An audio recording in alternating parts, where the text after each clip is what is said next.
Je vois des ombres, mais je n'ai pas besoin de vous voir plus. Je sais que vous êtes présents, vous êtes près de nous.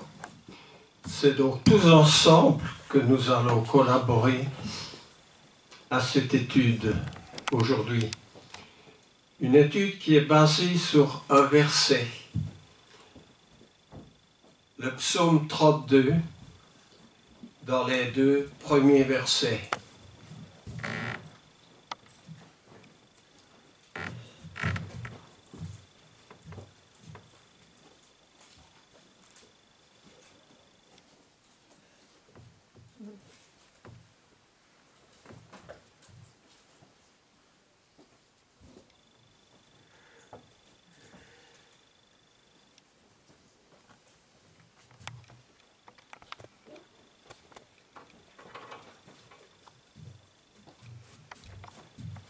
Et que disent ces versets?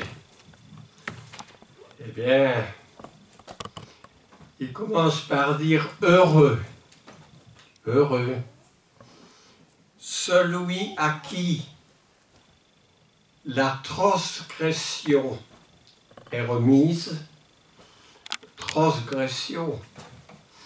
Heureusement qu'il y a une ligne qui ajoute ceci au verset 2. Celui à qui le péché est pardonné.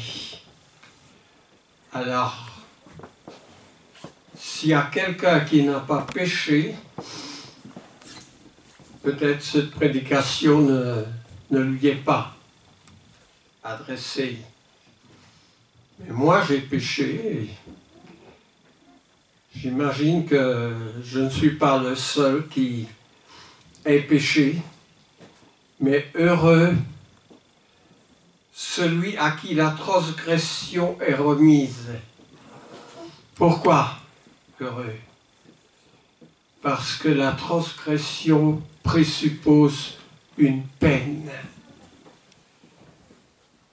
présuppose une réparation, présuppose que l'on doit payer.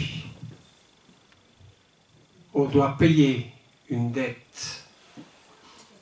Alors, nous allons essayer de voir des grands exemples de péché. Et le premier à qui je pense,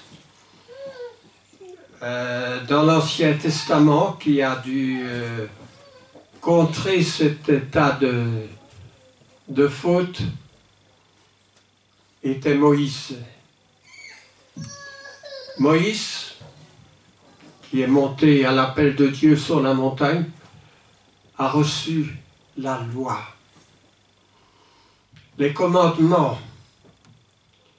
Et lorsqu'il est redescendu de la montagne,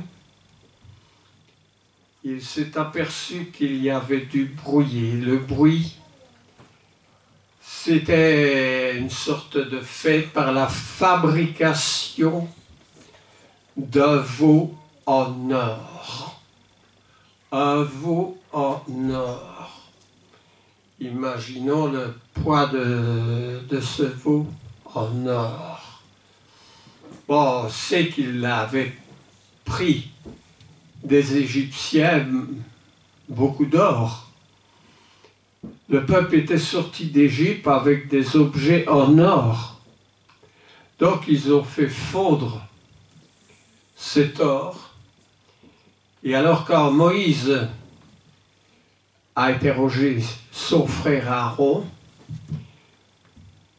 Aaron était dans l'embarras, dans ses petits souliers, comme nous disons. Et Aaron a dit, on a mis de l'or dans le feu, et il en est sorti un veau. Alors, c'est un peu court comme réponse. Mais évidemment, Moïse était le responsable du peuple d'Israël. Et c'est lui qui devait s'adresser à Dieu pour la faute de son peuple. J'ai suivi, je suis de très près des chroniques de guerre. Vous savez qu'en 1941, dans le Pacifique, Pearl Harbor a été anéanti par les avions japonais. Et celui qui en a porté la peine était l'amiral qui commandait toute la zone. Or, l'amiral n'avait pas commis des fautes, mais il n'avait pas été averti. On ne lui avait pas transmis, n'est-ce pas, les directives qui... Il aurait pu s'apprêter à une invasion. Mais il a quand même été condamné parce qu'il était le chef. Mais dans le cas de Moïse, si nous prenons le psaume 32, et nous n'allons pas le lire en entier, mais voir quelques Exode 32, pardon, c'est l'histoire dans laquelle se trouve, dans ce livre, Exode 32, je veux lire quand même quelques petits versets avant de passer au cœur de cette étude. En Exode au chapitre 32 et des versets 30 à 35, je lis ceci. Je suis une page trop loin. Alors,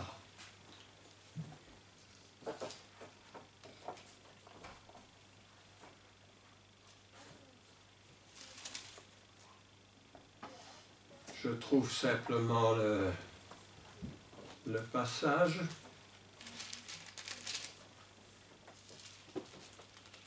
J'ai un peu plus difficile, 32, 30 à 35. Voilà. Le lendemain, Moïse dit au peuple, « Vous avez commis un grand péché. Je vais maintenant monter vers l'Éternel.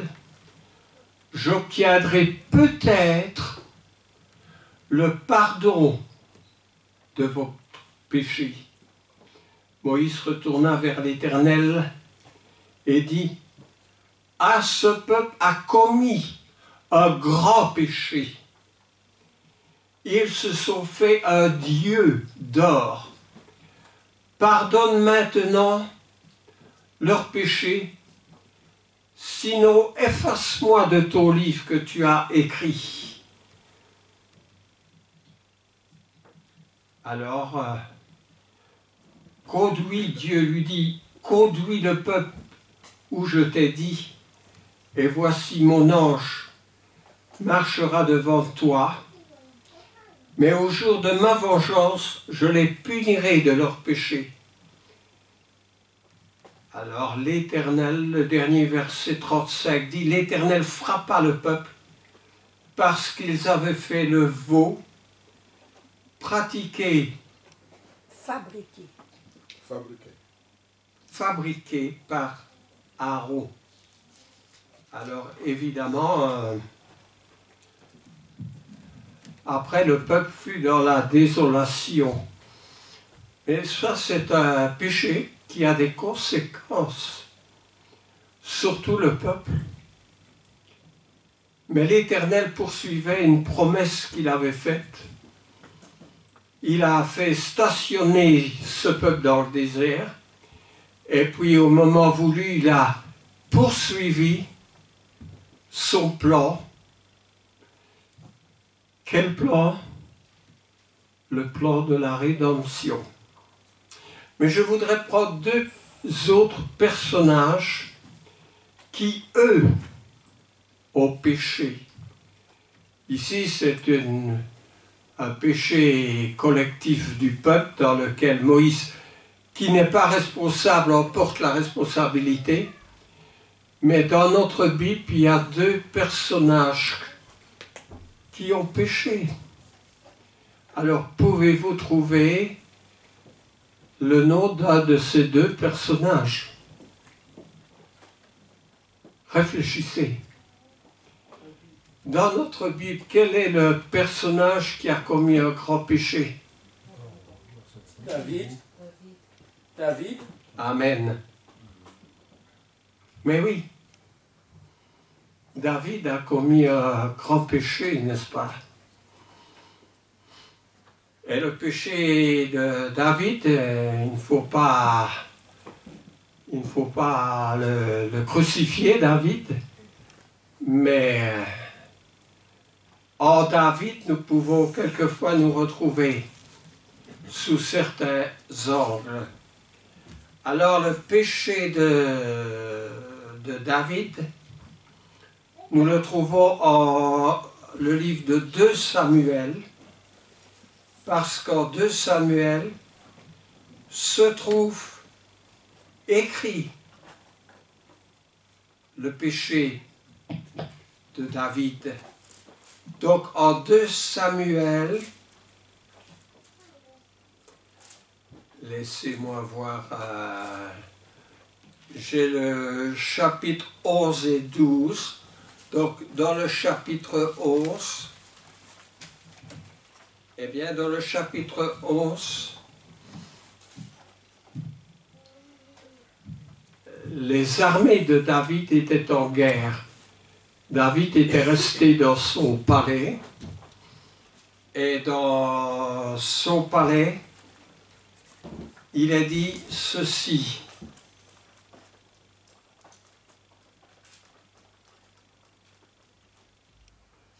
Un soir, c'est le verset 2, de 2 Samuel chapitre 11.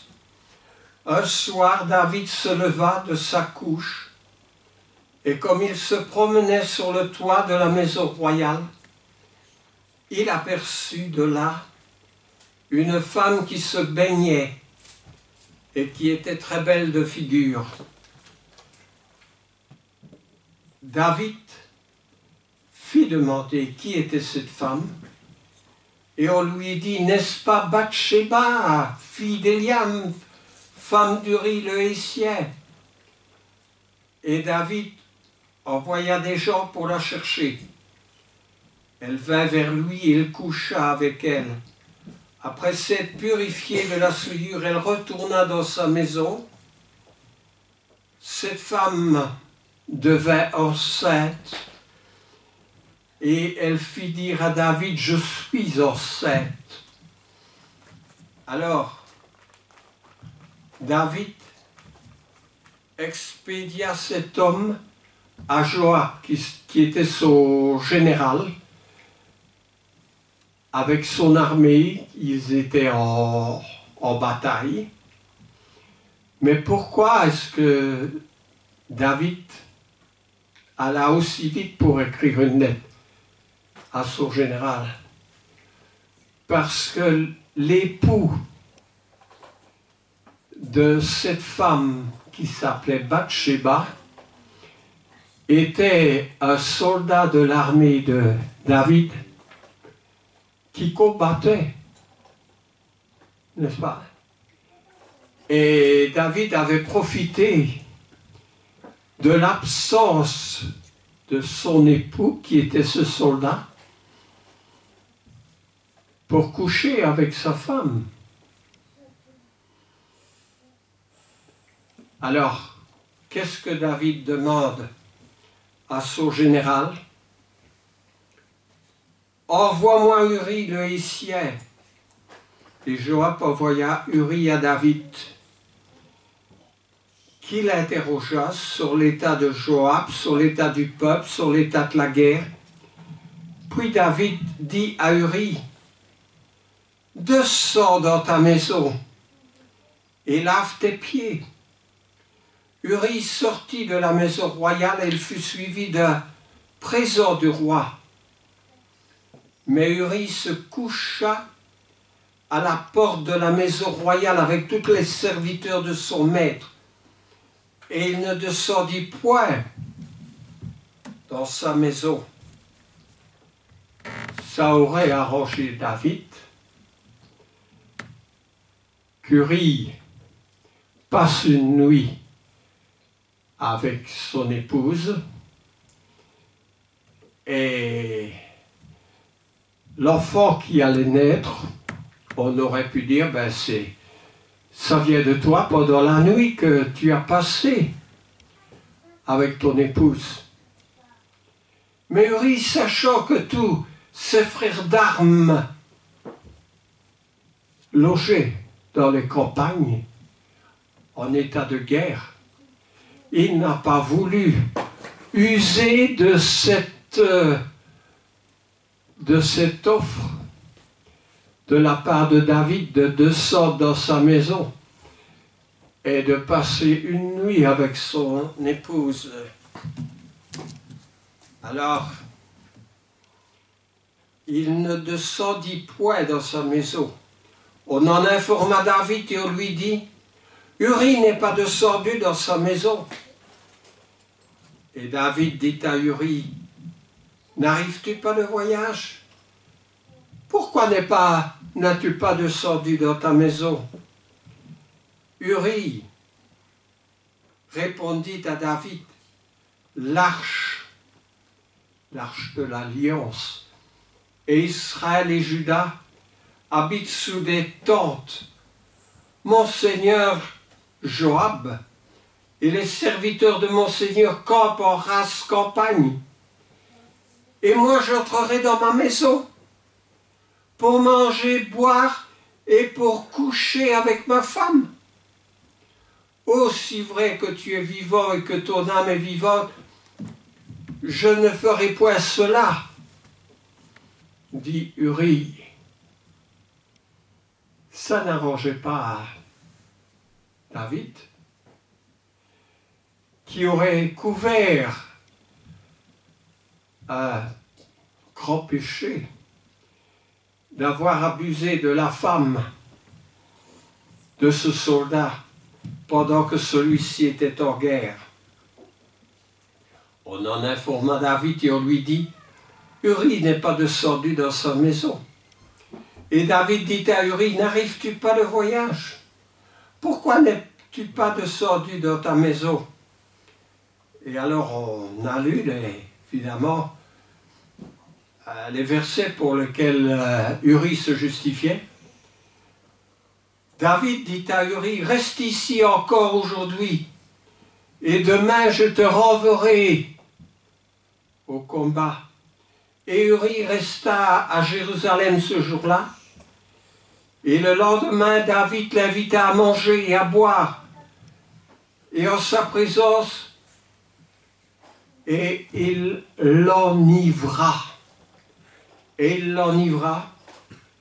Et le soir, Urie sortit pour se mettre sur sa couche avec les serviteurs de son Seigneur.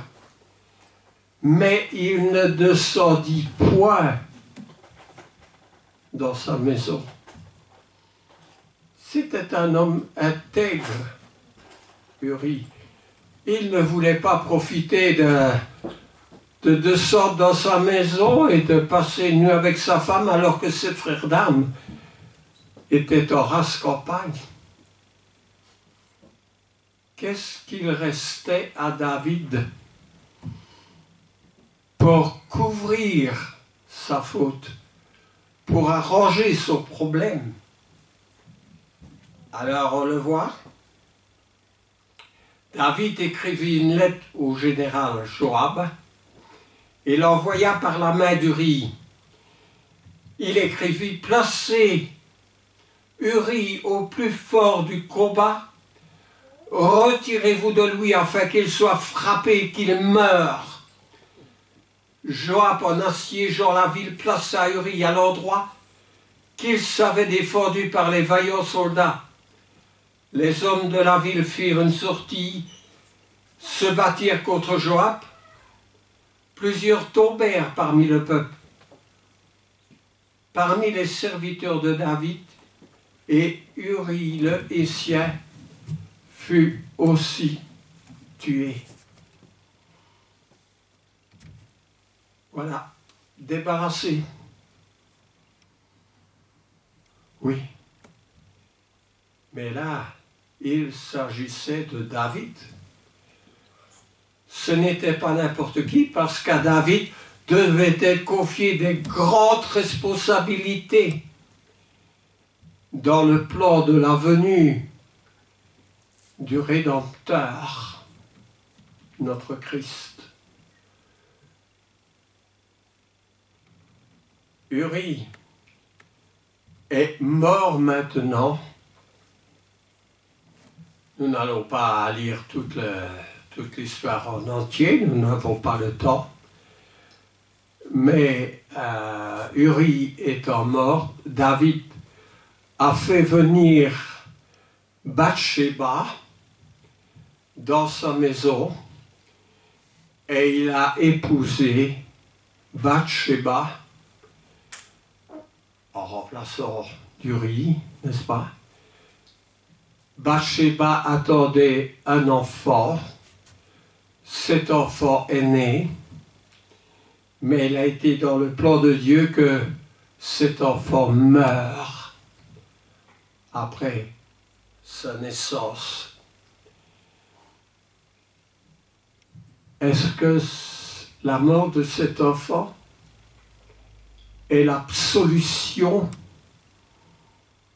du péché de David? Absolument pas, n'est-ce pas? Mais alors comment est-ce que David va continuer ses plans? Comment son péché peut-il être effacé?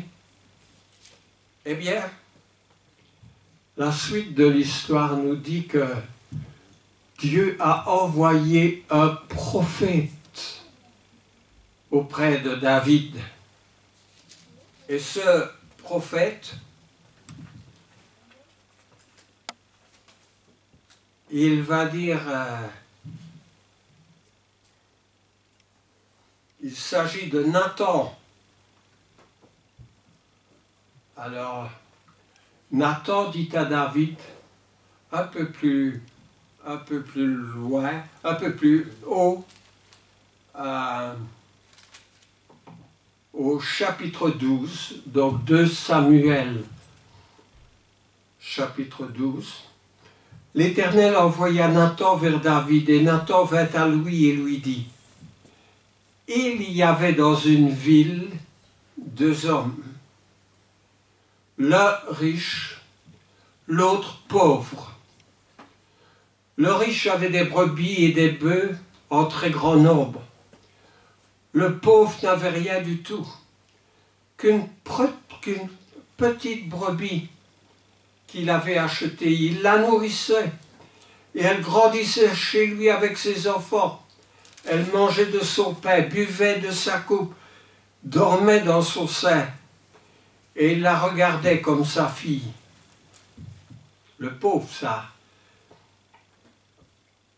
Un voyageur arriva chez l'homme riche et le riche n'a pas voulu toucher à ses brebis ou à ses bœufs pour préparer un repas au voyageur qui était venu chez lui. Il a pris la brebis du pauvre et il l'a apprêtée pour l'homme qui était venu chez lui. Une solution, une mauvaise solution. La colère de David s'enflamma violemment contre cet homme et il dit à Nathan, « L'Éternel est vivant, l'homme qui a fait cela mérite la mort. » Et il rendra 4 brebis pour avoir commis cette action et pour avoir été sans pitié. Oui, mais Nathan dit à David, « Tu es cet homme-là. Tu es ce riche-là. Ainsi parle l'Éternel, le Dieu d'Israël. Je t'ai oint pour roi d'Israël, sur Israël. Je t'ai délivré de la main de Saül. Je t'ai mis en possession de la maison de ton maître. J'ai placé dans ton sein les femmes de ton maître, et je t'ai donné la maison d'Israël et de Juda. Et si cela avait été peu, j'aurais encore ajouté, pourquoi donc as-tu méprisé la parole de l'Éternel en faisant ce qui est mal à ses yeux? Tu as frappé de l'épée Uri le Hétien. Tu as pris sa femme pour en faire ta femme. Et lui, tu l'as tué. Par l'épée des fils d'Ammon. Maintenant l'épée ne s'éloignera jamais de ta maison, parce que tu as méprisé et parce que tu as pris la femme d'Uri, le Hétien, pour en faire ta femme. Voilà une faute que David allait devoir assumer, qu'il allait devoir traîner toute sa vie, n'est-ce pas? Mais Dieu avait le plan de la rédemption. Et comme Moïse, il n'a pas voulu détruire, mais Dieu a continué le plan de la rédemption. Vous savez, David a fait beaucoup de bonnes choses aussi. Et quand l'apôtre Paul parle de lui dans le livre des Actes des Apôtres, il sera dit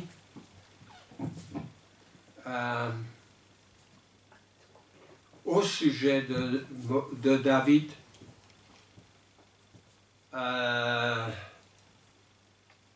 David auquel Dieu a rendu témoignage, c'est en Acte 13 au verset 22. Dieu dit, j'ai trouvé David, fils d'Isaïe, homme selon mon cœur, qui accomplira toutes mes volontés. C'est de la postérité de David que Dieu, selon sa promesse, a suscité à Israël un sauveur, qui est Jésus. Voilà le pourquoi Dieu a resté fidèle à son plan, parce qu'il avait suscité un sauveur qui est Jésus. C'est grâce à ce sauveur que tous les autres avant lui ont été épargnés, mais ces autres avant lui, lorsque des prophètes, des hommes sont venus leur dire qu'ils étaient pécheurs, qu'ils avaient commis une faute, qu'ils avaient outragé la volonté de Dieu, ils se sont repentis.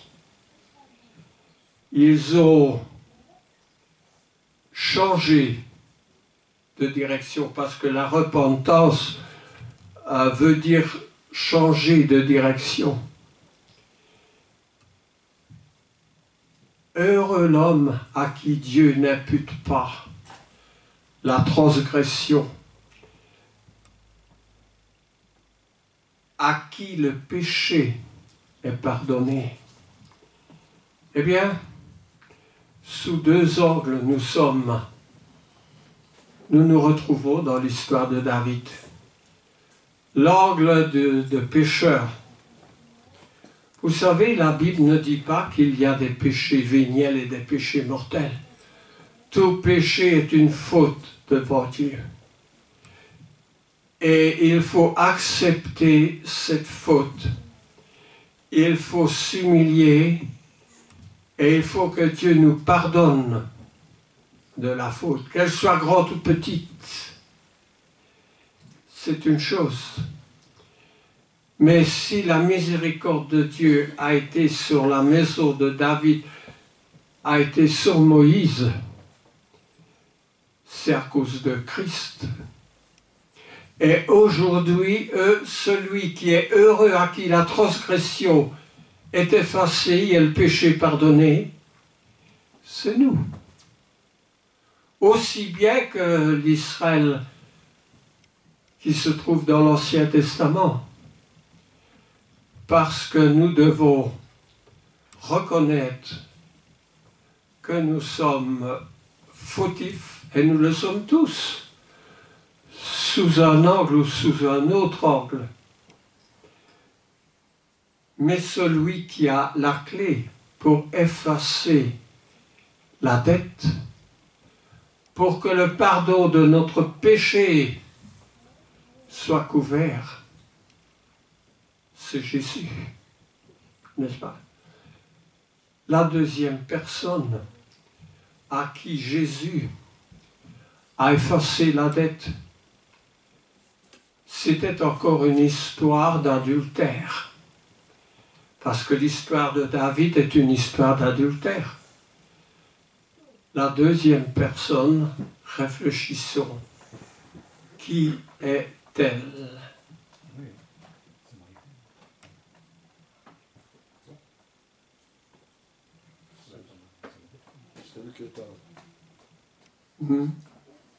Celui qui était à la croix à côté de la femme samaritaine.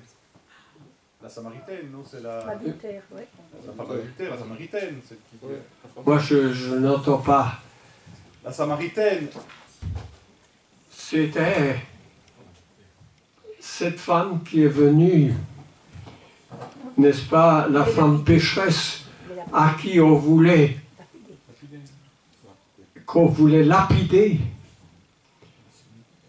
Et cette femme pécheresse, lorsqu'on l'a présentée à Jésus, Jésus a écrit des choses sur la terre. Elle est connue comme étant la femme adultère. Et Jésus a dit que celui qui n'a jamais péché jette la première pierre. Mais il a dit une chose aussi à cette femme. Ne recommence pas. Ne recommence pas. Parce que c'est notre tendance de recommencer. Alors, il a dit à la femme exactement ces paroles, « Va et ne pêche plus ». Mais dans tout cela, ce qu'il faut reconnaître, c'est la bonté de Dieu. Et la leçon du pardon, n'est-ce pas? Quand Jésus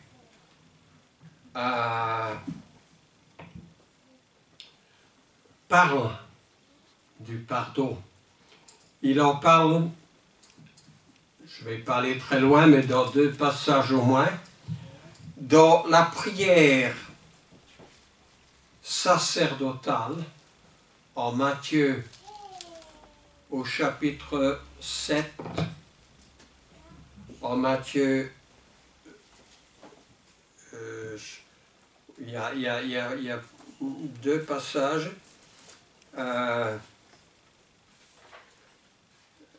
Laissez-moi lire. Il y a la femme adultère, c'était en Jean 8. En Luc, au chapitre 11, et là, la prière, c'est en Matthieu, chapitre 6, le verset 14. Alors, je lis ce verset parce qu'il est très significatif. Jésus dit, si vous pardonnez aux hommes leur offense, votre Père Céleste vous pardonnera aussi. Mais si vous ne pardonnez pas aux hommes, et homme, c'est anthropos qui veut dire homme et femme, votre Père Céleste ne vous pardonnera pas non plus vos offenses. Alors ça peut être un obstacle lorsque nous adressons à Dieu nos requêtes. Le Seigneur pourrait nous dire, mais est-ce que tu as pardonné à cette personne? Parce que très souvent on dit, mais c'est ça, je ne veux pas t'en parler. Et Jésus dit, est-ce que vous pardonnez à cette personne? Et pour aller plus loin, pardonner veut dire oublier. Alors, bien sûr, il y a large chemin et étroit le chemin qui conduit à la vie. Pourquoi ce chemin est-il étroit? Parce qu'il est exigeant. Il exige de nos personnes. Il exige de notre mental. Et il nous recommande la bonté. Et ceci est le dernier passage que je vais utiliser. En Colossiens, chapitre 3. En Colossiens, chapitre 3 et au verset 13, l'apôtre Paul dira aux églises, « Supportez-vous les uns les autres. Et si l'un a sujet de se plaindre de l'autre, pardonnez-vous réciproquement. » Et le verset ajoute, « De même que Christ vous a pardonné, pardonnez-vous aussi. » Alors ça, c'est crucial. Si nous avons été baptisés, Christ nous a pardonné. Et nous devons, à l'exemple de Christ, nous pardonner les uns les autres. Ça, c'est une règle d'amour, parce que Dieu est amour. Il est miséricordieux.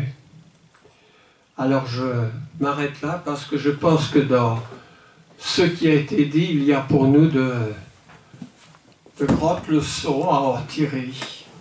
Que Dieu bénisse sa parole. Amen. Amen. Amen.